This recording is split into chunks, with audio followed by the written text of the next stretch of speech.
Түркия менен Сириянын чегарасында Орусиянын учагы атып түшүрүлдү. Анкара орус учкучтарын Түркиянын аба мейкиндигин бузуп жатканы тууралуу 10 жолу эскертип, алар баш ийбеген соң Түркиянын F-16 учактары аларды атып түшүргөнүн билдирди. Ал эми Орусия учагы Сириянын аймагында жүргөнүн далилдей аларын айтууда. Находился в воздухе. Учак 6000 метр бийиктикте Түркиянын чегарасынан 1 чакырым алыста учуп баратканда атылган. Бул артыңа бычак сайганга жатат, деди президент Владимир Путин. Түркия бул маалыматты четке кагууда.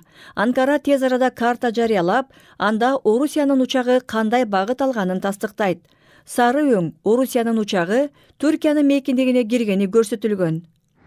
Ya kulaklığımı ayarlamam lazım diyorum. Учкуштар катапульт жолу менен учактан секирип кеткен.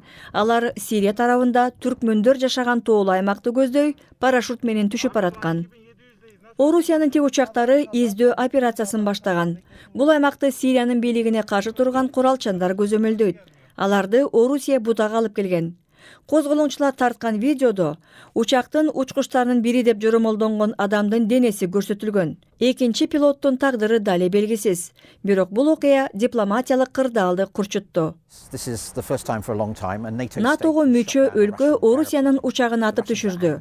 Орустар албетте ачууланып турат. Демек кырдаал курчуп кетиши мүмкүн. Бирок эки тарап тез арада келишим табууга кызыктар. Орусия Сириядагы маселе боюнча батыш менен кызматташкысы келет.